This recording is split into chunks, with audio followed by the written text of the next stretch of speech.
السلام علیکم ورحمۃ اللہ وبرکاتہ۔ بسم اللہ الرحمن الرحیم۔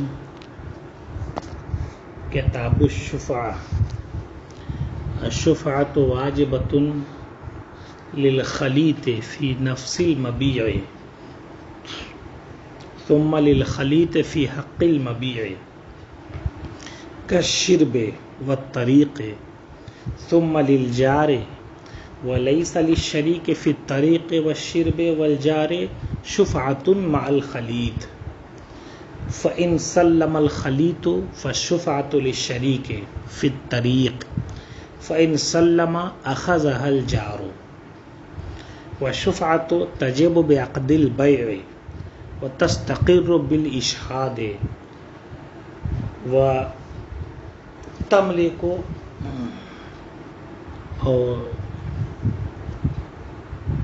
بالأخذ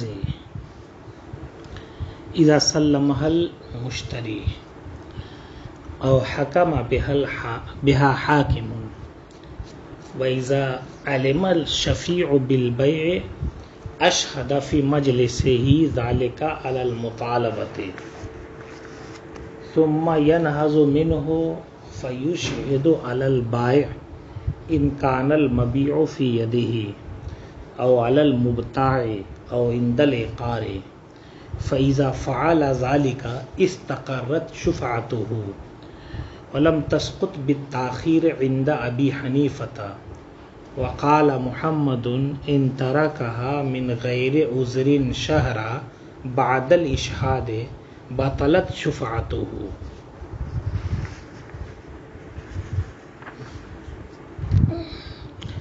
اب یہاں سے شفعہ کی گفتگو شروع کر رہے ہیں۔ شفعہ کی حقیقت یہ ہے کہ مثال کے طور پر ایک مکان میں دو لوگ شریک ہوں، ان میں سے ایک فرد کسی اور کے ہاتھ میں اپنا حصہ بیچنا چاہتا ہے تو اس مکان میں جو دوسرا شریک ہے اس کو حق ہے کہ اس کو بیچنے سے روک دے دوسرے کے ہاتھ اور خود خرید لے مناسب دام دے کر کے، یعنی جس قیمت پر وہ اسے دے رہا ہے اس قیمت پر خود یہ خرید لے، یا اگر اس کو روکنے کے لیے قیمت زائد لگایا ہے تو قاضی کے نزدیک اس کو پیش کیا جائے اور اس کی مناسب قیمت لگا کر کے اس کے حوالے کر دے جو رائج قیمت ہو۔ یہ شفعہ کی حقیقت ہے۔ اور تعریف آپ دیکھیے خود دیا ہے کہ لغت میں شفعہ کہتے ہیں ضم کو، وشرعاً تملک العقار جبراً علی المشتری بما قام علیہ، زمین جائیداد پر زبردستی اپنے حق کی بنیاد پر جو اس کو حاصل ہے ملکیت حاصل کر لینا۔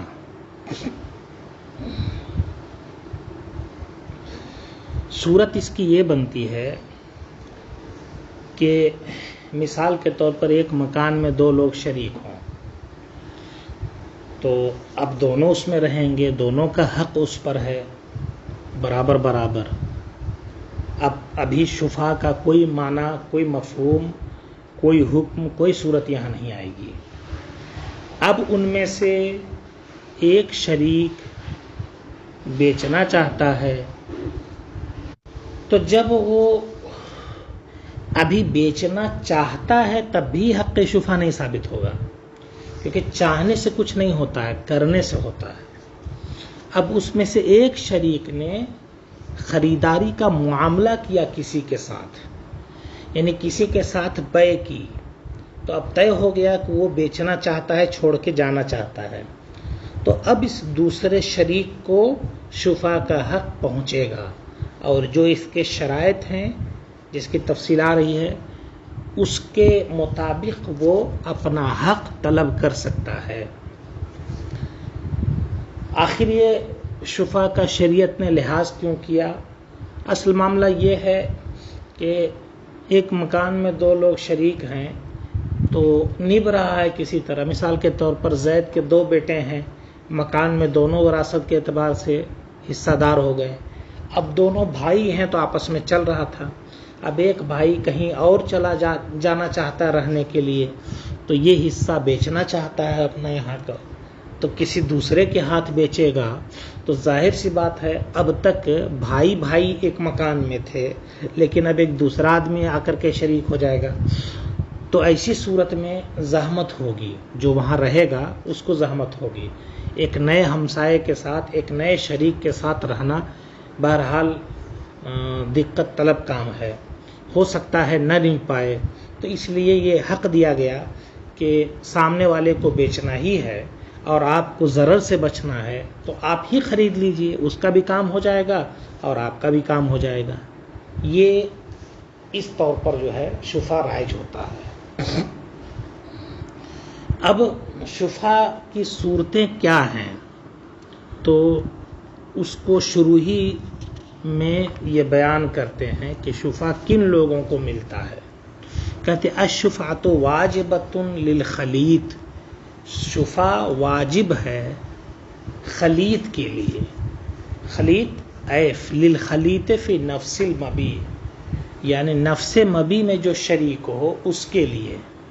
جسے مکان میں دو لوگ شریک ہیں آپس میں، آدھا ایک کا ہے آدھا دوسرے کا ہے، تو سب سے پہلے مطلب اگر وہ بیچ رہا ہے ایک شریک تو سب سے پہلا حق جو ہے وہ اس مکان میں شریک جو ہے اس کا حق حاصل ہوتا ہے، گویا وہی لے گا۔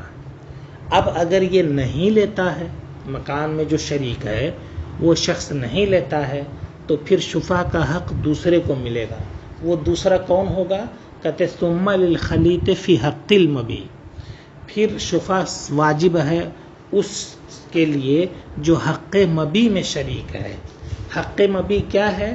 جیسے کہ خود بیان کرتے ہیں کالشرب والطریق، جیسے کہ پانی سیراب کرنے والا، جو کھیت کو سیراب کرنے والی جو نالی ہے اس میں جو شریک ہے کہ ایک ہی نالی میں پانی آتا ہے دونوں کا، یا راستے میں جو شریک ہے، راستے سے مراد خاص راستہ ہے۔ تھوڑی سی وضاحت اس کی یہ ہو جائے گی۔ مثال کے طور پر ایک مکان میں دو لوگ شریک ہیں، ایک شریک بیچنا چاہتا ہے تو دوسرے شریک کو حق ہے کہ وہ لے لے، اور کسی اور کو لینے کا حق یہ ساقط کر دے، کسی اور کا حق۔ اور اگر یہ کہہ دیتا ہے ٹھیک ہے ہم کو کوئی بات نہیں، ہم نہیں لیں گے اس کو، تو اب کون لے سکتا ہے؟ تو کہتے ہیں اب دیکھا جائے گا کہ اس مکان تک جانے کا جو راستہ ہے، خاص راستہ، اس راستے میں جو شرکاء ہیں، جیسے دیکھیے مین روڈ سے اندر گلی جاتی ہے، اور گلی میں جو شریک ہوتے ہیں وہ تمام مکان کے مالک شریک ہوتے ہیں، ہے نا؟ تو اب جو اس گلی کے شرکاء ہیں، ان شرکاء میں جو سب سے قریبی ہوگا اس کا حق بنے گا اور وہ اس کو لے گا، ٹھیک ہے؟ بمبئی وغیرہ میں جیسے فلیٹ میں، تو فلیٹ کے باہر جو گلیارہ ہوتا ہے جس سے گزر کر کے اس منزلے کے، اس فلور کے 4 فلیٹ والے جو گزرتے ہیں، تو ایسی صورت میں اگر کسی ایک صاحب کو اپنا آدھا فلیٹ بیچنا ہو، کیونکہ وہ آدھے کا حقدار ہے، تو جو دوسرا آدھا شریک ہے سب سے پہلے اسی کا حق بنتا ہے۔ اگر وہ نہیں لیتا ہے تو ظاہر سی بات ہے کہ اس فلیٹ کے بغل میں جو فلیٹ ہے کہ دونوں کا راستہ ایک ہے، تو اس کا حق بنتا ہے، اب وہ لے لے۔ یہ تو مثال ہو گئی مکان کی۔ شرب کا مطلب ہو گیا کہ ایک کھیت میں دو لوگ شریک تھے، ایک شریک نے بیچ دیا، بیچ رہا ہے ایک شریک، تو دوسرے شریک کا حق بنتا ہے۔ اب اگر وہ چھوڑ دے رہا ہے تو دیکھا جائے گا کہ اس کھیت میں پانی جو جس نالی سے آتا ہے، اس نالی میں کا جو شریک ہے اس کا قریبی، اس کا حق بنتا ہے۔ مثال کے طور پر اس کے بغل والا کھیت میں اسی سے پانی آتا ہے، تو ایسی صورت میں وہ حقدار ہوتا ہے اس کا۔ یہ کیا بولتے ہیں حق مبی کی شرکت کی مثال ہو گئی. ثم للجار، اب اگر نفس مبی کا شریک یا حق مبی کا شریک نہیں لینا چاہتا ہے تو اب پڑوسی کو حق ہو جائے گا. ٹھیک ہے، جیسے کہ مکان ہی میں بغل والے فلیٹ کا ہے نا، اگرچہ راستہ دوسری طرف ہو لیکن وہ پڑوسی ہے تو اس کا حق بن جاتا ہے. بغل والے کھیت کا اگرچہ اس کا پانی کسی اور طرف سے آ رہا ہو یا پانی نہ آ رہا ہو دونوں میں، جیسے بہت سارے علاقوں میں کھیتی ہوتی ہے آسمانی پانی سے، تو ایسی صورت میں گویا وہ جو پڑوسی ہے آسمانی پانی سے ہی سیراب ہوتا ہے تو پڑوس کے کھیت والا اس کا حق بنتا ہے. ثم للجار. آگے فرماتے ہیں وَلَيْسَ لِلشَّرِيكِ فِي الطَّرِيقِ وَالشِّرْبِ وَالْجَارِ شُفْعَةٌ مَعَ الْخَلِيطِ. یہ آپ نے اس سے جو سمجھا ہوگا اسی کو دوبارہ بیان کیا جا رہا ہے کہ پڑوسی کے لیے اور نہ ہی حق مبی یعنی طریق اور شرب میں جو شریک ہے اس کے لیے شفع کا حق ہے مال خلیط نفس مبی میں شریک کے ہوتے ہوئے. کیا مطلب ہوا؟ یعنی نفس مبی میں جو شخص شریک ہے، اب مکان بیچ رہے ہیں، کھیت بیچ رہے ہیں، تو آپ کے ساتھ جو شریک ہے اس میں اس کے ہوتے ہوئے کسی دوسرے کو شفع کا حق نہیں ہوگا. یہ جب اپنا حق چھوڑ دے گا تب دوسرے کو شفع کا حق ہوگا. اسی کہہ رہے ہیں کہ پڑوس کو، ہمسائے کو اور نہ ہی طریق اور شرب میں شریک کو، جس کو کہتے ہیں حق مبی میں شرکت، اس کو حق ہے نا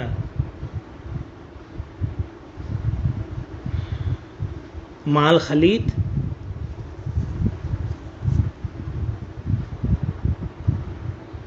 لیسا للشریک، شریک راستے میں جو شریک ہو یا نالی میں جو شریک ہو، اس شریک کو والجار اور پڑوسی کو حق نہیں ہے شفع کا مال خلیط نفس مبی میں شریک کے ساتھ، حصہ دار کے ساتھ.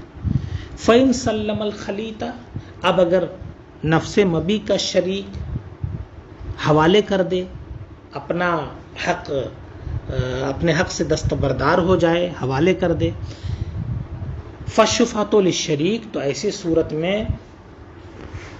شفع جو ہے وہ حق مبی میں جو شریک ہے اس کے لیے ہوگا. اگر شریک چھوڑ دے نفس مبی کا شریک تو شفع ہوگا کس کے لیے؟ للشریک فی الطریق، یعنی حق مبی میں جو شریک ہے اس کے لیے ہوگا. فَإِن سَلَّمَ، اب اگر حق مبی میں جو شریک ہے وہ بھی چھوڑ دے، اخذها الجار، تو اب پڑوسی لے سکتا ہے، یعنی اب اس کا حق ثابت ہوگا. تو گویا اب تک یہی طے ہوا کہ اس میں ترتیب ہے. حق مبی کے شفیع کو جو ہے نفس مبی کے شریک کو اولیت دی جائے گی اور حق مبی کا شریک دوسرے نمبر پر آئے گا اور پڑوسی تیسرے نمبر پر آئے گا. ظاہر سی بات ہے ابھی شروع میں گفتگو آئی کہ صرف شریک ہونے سے شفع ثابت نہیں ہوتا، واجب نہیں ہوتا ہے. تو کب ہوتا ہے؟ جب ایک شریک بیچنا چاہے تو شفع واجب ہوتا ہے اور حق ملتا ہے. اسی کہہ رہے وَالشُّفْعَةُ تَجِبُ بِعَقْدِ الْبَيْعِ وَتَسْتَقِرُّ بِالْإِشْهَادِ. شفع یہ ثابت ہوتا ہے، واجب ہو جاتا ہے عقد بیع سے. عقد بیع کا مطلب ہو گیا کہ جب ایک شریک بیع کرنا چاہے تو گویا کہ شفع یہ ثابت ہوتا ہے اس کے لیے. یعنی جب بائع اس زمین یا مکان کو فروخت کر رہا ہو تو اس کا مطلب اپنی ملکیت سے نکال رہا ہے، تب جا کر کے شفیع کو حق شفع کا لینے کا حق ہوتا ہے، شفع کا دعویٰ کرنے کا حق ہوتا ہے. لیکن صرف اتنے ہی سے کام نہیں بنتا ہے کہ وہ بیچنا چاہے ایک شریک تو دوسرے کا کے شفع کا حق ثابت ہو جاتا ہے اور واجب ہو جاتا ہے. ایسا اتنے ہی سے کام نہیں ہوگا، بلکہ کیا ہے وَتَسْتَقِرُّ بِالْإِشْهَادِ. اب مطلب یہ ہے کہ یہ مستقر ہوگا، یہ پختہ ہوگا. کب؟ کہتے ہیں کہ جیسے ہی شفیع کو فروختگی کی اطلاع ملتی ہے کہ تمہارا شریک بیچ رہا ہے مکان، تو وہ کیا کرے، اسی مجلس میں گواہ قائم کر دے، شفا کے طلب پر گواہ قائم کر دے. دو لوگوں کو کہے کہ آپ گواہ رہنا کہ میرا شریک اپنا مکان یا اپنی زمین بیچ رہا ہے اور میں حق شفا کا مطالبہ کرتا ہوں، اس پر آپ گواہ رہنا. اسی کا تستقر بالاشہاد، اور گواہ بنانے سے ہے نا جی کیا بولتے ہیں وہ پختہ ہوتا ہے. ٹھیک ہے، تو اس تستقر بالاشہاد پر آپ دیکھو حاشیہ لکھا ہے ولا بد من طلب المواثبت، ہے نا، اس کو طلب مواسبت کہتے ہیں گواہ قائم کرنے کو. ٹھیک ہے، وتملک بالاخذ، اور تیسرا درجہ کیا ہوتا ہے کہ جب یہ گواہ بنا دیتا ہے تو گواہ بنانے کے بعد جو خریدار تھا جس سے معاملہ چل رہا تھا، جس کے بعد اس نے شفا کا دعویٰ کیا ہے، اس خریدار سے یہ کہے کہ مجھے یہ سامان حوالے کر دو، اور وہ اس کو حوالے کر دے اور یہ اس پر قبضہ کر لے، تو اس کی ملکیت تام ہو جاتی ہے. ایک صورت تو یہ ہو گئی، اور تمامیت کی دوسری صورت یہ ہوگی کہ یہ اس مشتری سے کہے کہ مجھے سامان حوالے کر دو، کیونکہ میں شفیع ہوں، اس کا میں نے شفا کا دعویٰ کیا ہے. اب وہ حوالے نہیں کرتا ہے تو یہ قاضی کے پاس جائے اور گواہ پیش کرے، قاضی اس کے حق میں فیصلہ کر دے، فیصلہ کرنے کے بعد یہ اس پر قبضہ کر لے. اب قبضہ جب کر لیا تو ایسی صورت میں اس کی ملکیت تام ہو گئی. تو گویا اس میں اسی کو کہتے ہیں تملک بالاخذ، اور اخذ یعنی قبضے کے ساتھ یہ شفا کی میں ملکیت ثابت ہو جاتی ہے، جبکہ مشتری اسے سپرد کر دے. ہاں کا مرجع شفا ہے، مراد اس سے ہے سامان، ہے نا، وہی کہ جب مشتری اسے حوالے کر دے یا حاکم اس کا فیصلہ کر دے. تو حاصل کیا نکلا کہ جب ایک شریک کسی سے عقد بیع کر رہا ہے تو گویا اب اس پر لازم ہوتا ہے دوسرے شریک پر کہ اگر رکھنا ہے تو یہ دعویٰ کرے، ہے نا. اور جس مجلس میں اس کو پتہ چل رہا ہے کہ فلاں نے بیچ دیا یا بیچ رہا ہے، اسی مجلس میں یہ گواہ بنا دے کہ میں شفیع ہوں اور میں حق شفا طلب کرتا ہوں. اور اس کے بعد پھر آخری مرحلہ کیا بنے گا کہ یا تو مشتری اس کے حوالے کر دے تو قبضہ کر لے، یا پھر یہ مشتری نہ حوالے کرے تو حاکم کے پاس جا کر کے قبضے کا دعویٰ کرے، تب جا کر کے یہ اس کا مالک ہو جاتا ہے اور یہاں آ کر کے معاملہ تام ہو جاتا ہے. آگے فرماتے وَإِذَا عَلِمَ الشَّفِيعُ بِالْبَيْعِ أَشْهَدَ فِي مَجْلِسِهِ. ابھی تستقر بالاشہاد کی جو وضاحت ہوئی اسی کو بیان کیا جا رہا ہے کہ شفیع کو جب معلوم ہوا بیع کا کہ میرا شریک اپنا مکان بیچ رہا ہے کسی کے ہاتھ، اشہد فی مجلس ہی ذالک علی المطالبہ، تو اپنی اسی مجلس میں مطالبے کا گواہ بنا دے، ہے نا، اپنے اسی مجلس میں مطالبے کا گواہ بنا دے. اسے تستقر بالاشہاد کا کہ میں شفا کا حق طلب کرتا ہوں، یہ مطالبہ کا گواہ اس نے بنا دیا. تو بنانے کے بعد پھر کیا ہے کہتے ثم ينهض منه، پھر وہاں سے اٹھے، اور اٹھنے کے بعد وہ جائے کہاں، بائع کے پاس جائے. فیشہد علی البائع، تو اگر ابھی بائع کے قبضے ہی میں وہ سامان ہے، یعنی زمین جائیداد ہے، تو بائع پر گواہ بنائے اور یہ کہے کہ میں کیا بولتے ہیں شفا طلب کرتا ہوں، اور اس بات پر کہ میں نے تم سے شفا طلب کیا ہے میں دو گواہ بناتا ہوں، اور ان دونوں گواہوں کو کہے کہ تم دونوں اس بات پر میرے گواہ رہنا کہ فلاں نے اس گھر کو خرید لیا، فلاں نے اس سے گھر کوئی مکان خرید لیا اور میں اس کا شفیع ہوں، میں نے شفا طلب کیا تھا اور دوبارہ بھی کر رہا ہوں، اور تم لوگ اس بات پر گواہ رہنا. ٹھیک ہے جی. اور اگر بائع کے پاس وہ سامان نہ ہو علی المبتاع، تو کیا بولتے ہیں مشتری کے پاس جا کر کے گواہ بنا دے، ہے نا، کہ تم نے فلاں سے سامان خریدا ہے جس پر میں نے شفا کا دعویٰ کیا ہے، گواہ بنایا ہے، اور پھر میں دعویٰ کرتا ہوں اور گواہ بناتا ہوں کہ یہ میں نے شفا کا مطالبہ کیا، او عند الاقرار، یا اس جائیداد ہی کے پاس پہنچ جائے اور وہیں جا کر کے وہ گواہ بنا دے، تو گویا یا مبی بائے کے پاس ہو، بائے کے قبضے میں ہو تو اس کے پاس جائے، اور اگر مشتری نے قبضہ کر لیا تو اس کے پاس جائے، اور اگر ان دونوں میں سے کسی کے پاس نہیں جاتا ہے بلکہ زمین ہی کے پاس پہنچ جاتا ہے نا، مکان ہی کے پاس پہنچ جاتا ہے اور وہیں جا کر کے گواہ بنا دیتا ہے دونوں کو، تب بھی چل جائے گا۔ حاصل اس کا یہی ہے کہ وہاں کہنا پڑے گا کہ یہ مکان ہے یا یہ زمین ہے جس کو میرے شریک نے بیچ دیا اور میں نے اس پر حق شفا کا مطالبہ کیا اور اس پر گواہ قائم کیا، اب بھی میں مطالبہ کرتا ہوں اور گواہ قائم کرتا ہوں، تم دونوں اس بات پر گواہ رہنا۔ اب جب قاضی کے پاس پہنچے تو یہ دونوں طرح کی گواہیاں وہاں گزر جائے گی کہ جب مجھے معلوم ہوا تب بھی میں نے دعویٰ کیا، اور میں نے ان دونوں کو یا اس جگہ پر بھی میں نے جا کر کے گواہ قائم کر دیا ہے۔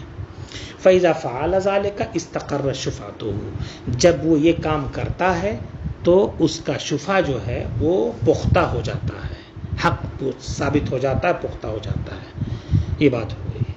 وَلَمْ تَسْقُطْ بِالتَّأْخِيرِ عِنْدَ أَبِي حَنِيفَةَ وَقَالَ مُحَمَّدٌ إِنْ تَرَكَهَا مِنْ غَيْرِ عُذْرٍ شَهْرًا بَعْدَ الْإِشْهَادِ بَطَلَتْ شُفْعَتُهُ۔ اب اس کا دعویٰ تو ثابت ہو گیا، حق ثابت ہو گیا اس کا اس مکان پر یا زمین پر، تو اب تیسرا مرحلہ تو یہ ہے کہ جا کر کے مشتری سے کہے کہ مجھے حوالے کر دو۔ خاموشی سے اس نے حوالے کر دیا تو کوئی بات ہی نہیں ہے، اور اگر حوالے نہیں کرتا ہے تو مرحلہ یہ ہے کہ قاضی کے پاس جائے اور مقدمہ پیش کرے اور گواہ پیش کر کے فیصلہ کرائے اپنے حق میں اور قبضہ کرے، یہ مرحلہ ہے۔ اب یہ جو دونوں مرحلے ہیں اس میں اس نے تاخیر کر دی، یعنی اس کا شفا ثابت ہو گیا، اس نے جب پتہ چلا گواہ قائم کر دیا، اور اس کے بعد پھر اس نے زمین کے پاس جا کر کے بھی گواہ قائم کر دیا، اس کے بعد پھر وہ خاموش رہا، تو اب اس کی خاموشی سے اس کا یہ حق شفا ثابت رہے گا یا باطل ہو جائے گا، اس میں اختلاف ہے۔ امام ابو یوسف اور امام اعظم رحمۃ اللہ تعالی علیہ کے نزدیک یہ جتنی بھی تاخیر کرے اس کا یہ حق جب ثابت ہو گیا ہے اب یہ باطل نہیں ہوگا، یعنی حق ثابت ہے لہذا باطل نہیں ہوگا، ساقط نہیں ہوگا یہ، ٹھیک ہے۔ اور امام محمد اور امام ظفر رحمۃ اللہ تعالی فرماتے ہیں کہ جناب حقیقت واقعہ یہ ہے کہ اس کے شریک نے کسی کے پاس بیچا تھا، مشتری کوئی اور تھا، اب اس مشتری کا معاملہ یہ ہے کہ وہ اس میں تصرف کر نہیں سکتا ہے۔ کیوں نہیں کر سکتا؟ شفیع نے حق شفا طلب کر لیا ہے تو تصرف کر نہیں سکتا، تو کب تک وہ نہیں کرے گا؟ اب ظاہر سی بات ہے اگر ہم شفیع کو ہمیشہ کا اختیار دیے رہیں گے تو ہمیشہ شریک جو ہے وہ خریدار جو ہے اس کے لیے زحمت ہوگی اور ہمیشہ کے لیے وہ کچھ نہیں کر سکتا اس میں، لیکن اگر ہم اس کا اختیار ختم کر دیتے ہیں کہ ایک معین مدت تک انتظار کرنے کے بعد اگر اس نے اپنا وہ حق استعمال نہیں کیا، قبضہ نہیں کیا، تو ایسی صورت میں اس کا حق ساقط ہو جائے گا۔ یہ اگر ہم کہتے ہیں تو مشتری اس وقت تک انتظار کرے گا، اور اگر اس کے بعد کچھ نہیں ہوتا شفیع کی طرف سے تو وہ اپنے تصرفات اس میں کر سکتا ہے کیونکہ اب وہ مطمئن ہو گیا، یہ فرماتے ہیں۔ اسی کو کہہ رہے ولم تسقط بالتاخیر عند ابی حنیفہ، امام اعظم کے نزدیک یہ ساقط نہیں ہوگا تاخیر کی بنیاد پر، اور امام محمد رحمۃ اللہ تعالی علیہ فرماتے ہیں ان ترکہ من غیر عذر شہرا، اگر بغیر عذر کے ایک مہینہ چھوڑ دیا، بغیر عذر کے کی وضاحت ابھی کرتا ہوں، گواہ بنانے کے بعد بغیر عذر کے ایک مہینہ چھوڑ دیا تو اس کا شفا باطل ہو جائے گا اور جو خریدار ہے اس کا حق ثابت ہو جائے گا۔ بغیر عذر کا مطلب ہو گیا یہ کہ سب کچھ کر لیا، اب قاضی کے پاس جانا تھا، قاضی کا انتخاب ہی نہیں ہوا ہے، یا قاضی حج پر چلے گئے ہیں 6 مہینے کے بعد آئیں گے، تو یہ اعذار ہیں۔ ان اعذار کے پیش نظر یہ امام محمد رحمۃ اللہ تعالی علیہ بھی 1 مہینہ سے زیادہ تک کی تاخیر تک اس کو ساقط نہیں کرتے، کہتے ہیں ثابت رہے گا۔ لیکن اگر بلا عذر کرے، قاضی موجود ہے، صرف اپنی کاہلی یا کوئی اپنا کوئی معاملہ ہے نا، عذر نہیں ہے، تو پھر ایسی صورت میں یہ حکم دیا جائے گا کہ وہ ساقط ہو گیا۔ فتویٰ امام اعظم کے قول پر ہے. دیکھیے یہ لکھا ہے کہ وهو التصریح بلسانہ کما فی سائر الحقوق وهو ظاہر المذہب وعلیہ الفتویٰ، ہے نا، ہدایہ کے حوالے سے ہے، حاشیہ نمبر 7 میں. تو فتویٰ امام اعظم کے قول پر ہے. امام ابو یوسف رحمۃ اللہ تعالی علیہ کا بھی یہ قول ہے، اس لیے کہ جب حق ثابت ہو چکا ہے، کس کا؟ شفیع کا. جب حق ثابت ہو چکا تو ایسی صورت میں اب یہ سمجھ سے بالا تر ہے کہ اس کا وہ حق ساقط کر دیا جائے. جناب زیادہ یہ ہے کہ مشتری کو ضرر ہوگا تو حق ثابت کے بعد مشتری کو اب چھوڑ ہی دینا چاہیے، اس کا پکڑ کے بیٹھے رہنا بھی مناسب نہیں ہے. تو اس نے جان بوجھ کر کے جب پکڑ کر کے وہ بیٹھا رہا، اس میں یہ طے ہے کہ سب ہو چکا ہے اور یہ اب ایک دم بالکل سمجھیے قریب ہے کہ اس کی ملکیت ثابت ہو جائے گی، تو اس کا پکڑ کر کے بیٹھے رہنا یہ مناسب نہیں تھا، اس کی طرف سے زیادتی تھی. تو جب زیادتی کر رہا ہے تو اس کو خود جھیلے، خود بھگتے. یہاں تک یہ گفتگو ہو گئی. اب یہاں سے پھر اس کے دوسرے احکام شروع ہوں گے.